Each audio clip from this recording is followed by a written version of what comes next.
അസ്സലാമു അലൈക്കും വറഹ്മത്തുള്ളാഹി വബറകാതുഹു.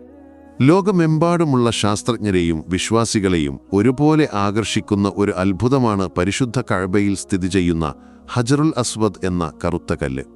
ഈ സ്വർഗീയ കല്ലിന്റെ ഉത്ഭവവും പ്രാധാന്യവും നൂറ്റാണ്ടുകളായി ഗവേഷകരെ കൗതുകപ്പെടുത്തിയിട്ടുണ്ട്. മുസ്ലിം വിശ്വാസികൾ ഹജ്ജിന്റെ ഭാഗമായി ഈ കല്ലിനെ സ്പർശിക്കാനും ചുംബിക്കാനും തിക്കിത്തിരക്കുന്ന ദൃശ്യങ്ങൾ ലോകമെമ്പാടും കാണാം. എന്നാൽ ഈ കല്ലിന്റെ ഉറവിടം കണ്ടെത്താൻ ശാസ്ത്രലോകം നടത്തിയ ശ്രമങ്ങൾ ഇന്നും പലപ്പോഴും നിഗൂഢതയിൽ തുടരുന്നു. ഇസ്ലാമിൽ ഹജറുൽ അസ്വദിന് അതുല്യമായ സ്ഥാനമുണ്ട്. ഹദീസുകൾ പ്രകാരം ഈ കല്ല് സ്വർഗത്തിൽ നിന്ന് ഇറക്കപ്പെട്ടതാണ്. നബി സല്ലല്ലാഹു അലൈഹി വസല്ലം പറഞ്ഞതായി സഹീഹ് ഹദീസുകളിൽ രേഖപ്പെടുത്തിയിട്ടുണ്ട്. ഹജറുൽ അസ്വദും മഖാമു ഇബ്രാഹിമും സ്വർഗത്തിൽ നിന്നുള്ള രണ്ട് മരതക കല്ലുകളാണ്.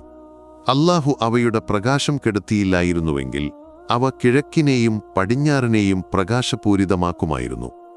മറ്റൊരു ഹദീസിൽ ഇബ്നു അബ്ബാസ് റളിയല്ലാഹു അൻഹു നിന്ന് നിവേദനം ചെയ്യപ്പെടുന്നു, ഹജറുൽ അസ്വദ് സ്വർഗത്തിൽ നിന്ന് ഇറങ്ങുമ്പോൾ പാലിനേക്കാൾ വെളുത്തതായിരുന്നു. എന്നാൽ മനുഷ്യരുടെ പാപങ്ങളുടെ സ്വാധീനം കാരണം അത് കറുത്തുപോയി. അന്ത്യനാളിൽ ഈ കല്ലിന് നാവും ചുണ്ടുകളും ഉണ്ടാകുമെന്നും അർഹമായ രീതിയിൽ അതിനെ ചുംബിച്ചവർക്ക് വേണ്ടി സാക്ഷ്യം പറയുമെന്നും നബി സല്ലല്ലാഹു അലൈഹി വസല്ലം പറഞ്ഞിട്ടുണ്ട്. ഇതെല്ലാം ഹജറുൽ അസ്വദിന്റെ ശ്രേഷ്ഠതയും മഹനീയതയും വ്യക്തമാക്കുന്നു. ഹജറുൽ അസ്വദിന്റെ ഉത്ഭവം കണ്ടെത്താൻ ശാസ്ത്രജ്ഞർ നിരവധി പഠനങ്ങൾ നടത്തിയിട്ടുണ്ട്. എന്നാൽ അവർ മുന്നോട്ടുവച്ച സിദ്ധാന്തങ്ങൾ പലതും തെളിവുകളുടെ അഭാവത്തിൽ പരാജയപ്പെട്ടു. ചില പ്രധാന സിദ്ധാന്തങ്ങൾ ഇവയാണ്. ഉൽക്കാശില സിദ്ധാന്തം. 1857 ഭൂവിജ്ഞാന ശാസ്ത്രജ്ഞനായ പോൾ പാർച്ച് ഹജറുൽ അസ്വദ് ഒരു ഉൽക്കാശിലയാണെന്ന് വാദിച്ചു. എന്നാൽ പരീക്ഷണങ്ങളിൽ ഈ കല്ലിന് വെള്ളത്തിൽ പൊങ്ങിക്കിടക്കാനുള്ള സവിശേഷത കണ്ടെത്തി. സാധാരണ ഉൽക്കാശിലകൾക്ക് ഉയർന്ന സാന്ദ്രതയുള്ളതിനാൽ അവ വെള്ളത്തിൽ മുങ്ങിപ്പോകും. ഈ കണ്ടെത്തൽ ഈ സിദ്ധാന്തത്തെ തള്ളിക്കളഞ്ഞു. പ്യൂമിസ് കല്ല് സിദ്ധാന്തം. ചില ശാസ്ത്രജ്ഞർ ഹജറുൽ അസ്വദ് അഗ്നിപർവ്വത സ്ഫോടനങ്ങളിൽ രൂപപ്പെട്ട പ്യൂമിസ് കല്ലാണെന്ന് കരുതി. എന്നാൽ അറേബ്യൻ ഉപദ്വീപിലെ അഗ്നിപർവ്വതങ്ങളിൽ പ്യൂമിസ് കല്ലുകൾ രൂപപ്പെടുന്നില്ലെന്ന് പഠനങ്ങൾ തെളിയിച്ചതിനാൽ ഈ വാദവും നിലനിന്നില്ല. ഇംപാക്ടൈറ്റ് സിദ്ധാന്തം. സ്വീഡിഷ് ജിയോളജിസ്റ്റ് എലിസബത്ത് തോംസൺ ഹജറുൽ അസ്വദ് ഒരു ഉൽക്കയുടെ ആഘാതത്തിൽ രൂപപ്പെട്ട ഇംപാക്ടൈറ്റ് കല്ലാണെന്ന് വാദിച്ചു. സൗദി അറേബ്യയിലെ വബാർ ക്രേറ്ററിൽ ഇത്തരം കല്ലുകൾ കണ്ടെത്തിയിട്ടുണ്ട്. എന്നാൽ വബാർ ക്രേറ്റർ 1704 രൂപപ്പെട്ടതാണ്. അതേസമയം കഅബയുടെ നിർമ്മാണം അതിനും 40 നൂറ്റാണ്ടുകൾക്ക് മുമ്പാണ്. അതിനാൽ ഈ സിദ്ധാന്തവും പൊളിഞ്ഞു. പ്രായം നിർണയിക്കാനുള്ള ശ്രമങ്ങൾ. ചില ശാസ്ത്രജ്ഞർ ഹജറുൽ അസ്വദിനെ ലോകത്തിലെ ഏറ്റവും പഴക്കം ചെന്ന കല്ലായി കണക്കാക്കി. എന്നാൽ അതിന്റെ പ്രായം കൃത്യമായി നിർണയിക്കാൻ ശാസ്ത്രലോകത്തിന് ഇതുവരെ കഴിഞ്ഞിട്ടില്ല. കാരണം ഇതിന് സമാനമായ മറ്റൊരു കല്ല് ഭൂമിയിൽ കണ്ടെത്താനായിട്ടില്ല.